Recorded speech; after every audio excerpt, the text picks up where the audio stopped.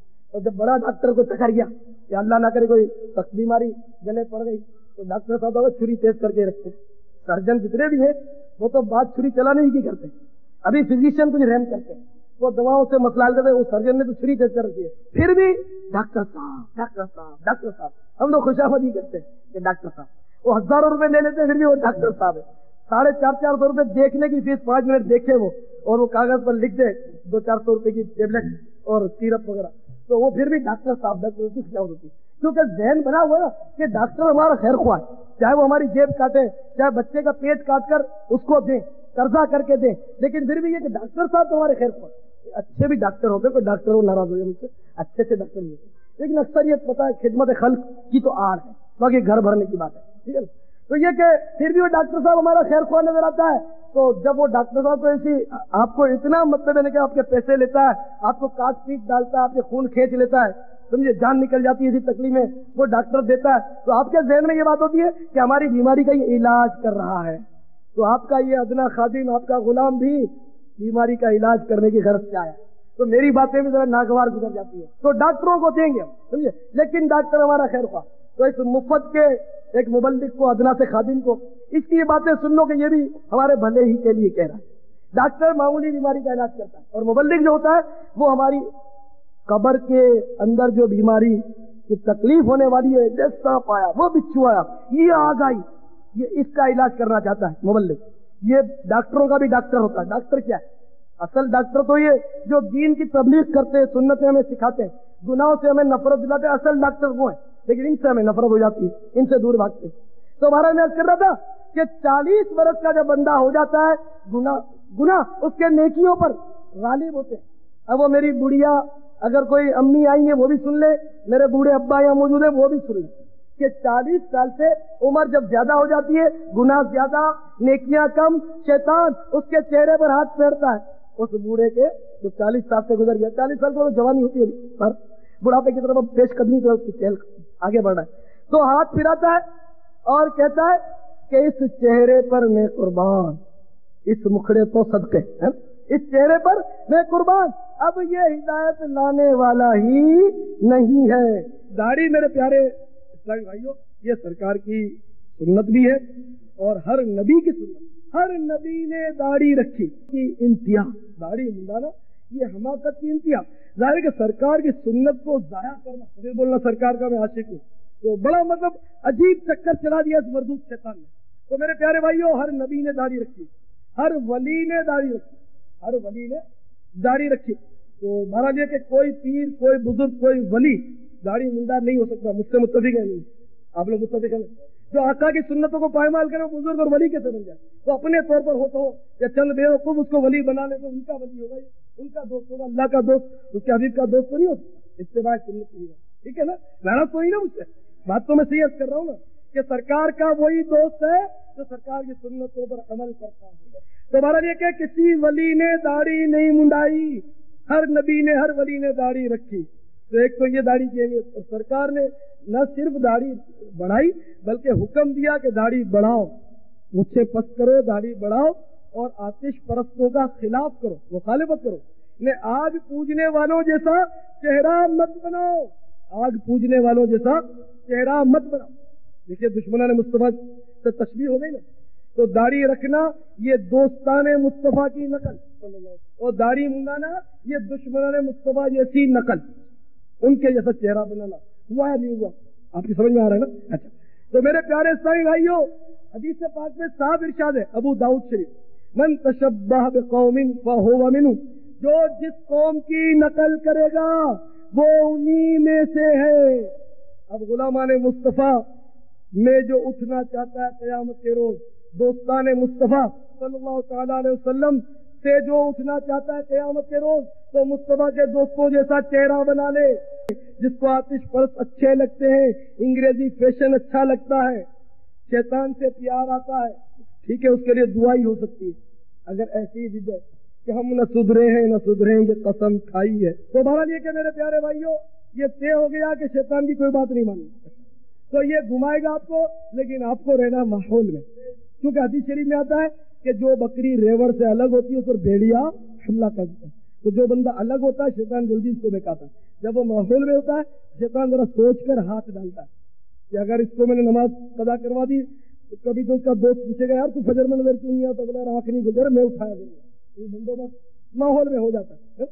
تو اسی طرح داڑھی بھی آپ نے رکھنی، تو ماحول میں رہو گے تو دوسرے داڑھی والوں کو دیکھ کے ذرا جھارت بندی رہے گی، ذرا ہمت رہے گی، اور اگر آپ آگے پیچھے کرو گے تو وہ ذرا سمجھا بھی دے گا انشاءاللہ محبت سے، پیار سے۔ تو ماحول کی بڑی برکتیں ہوتی ہیں، تو ہمارا لیے کہ ماحول میں رہ کر انشاءاللہ اس سنتیں سیکھیں گے۔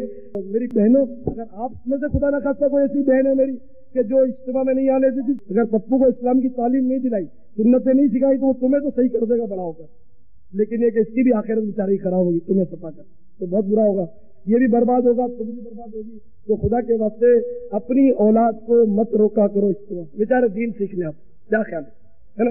آپ بھی آئیں، تو مردوں کا تو آپ باپ ہیں تو تشریف لائیں، اب ماں ہے تو اپنے بیٹے کو بھیج کر اس سے سن لیا کریں کہ بیٹے کیا کیا سیکھا ہے، یہ بھی تو طریقہ ہوتا ہے۔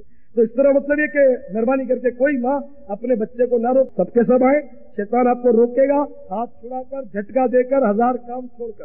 دیکھیں نا، دنیا کے کام تو بڑے چھوٹتے نہیں، دم میں کام ہی کام ہے، تو دین سیکھنا، سنت سیکھنا، کہ یہ کوئی کام نہیں کہ فرصت کے وقت ہی سیکھا جائے، تو دین کیا فرصت والوں کے لیے رہ گیا؟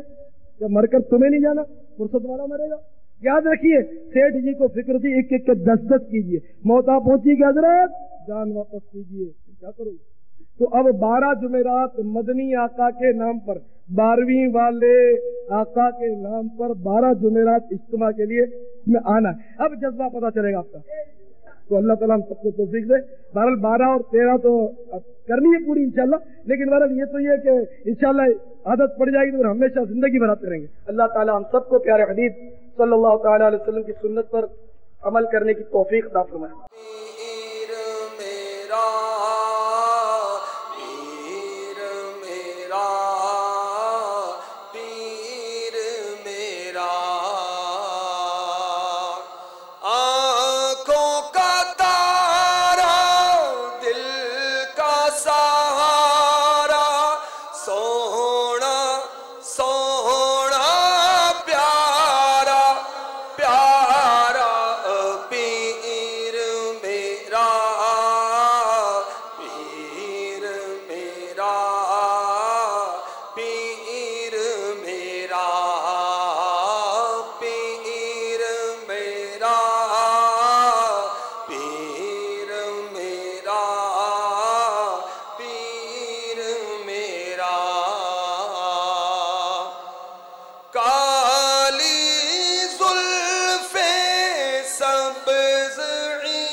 مجھے اپنی اور ساری دنیا کے لوگوں کی اصلاح کی کوشش کرنی ہے۔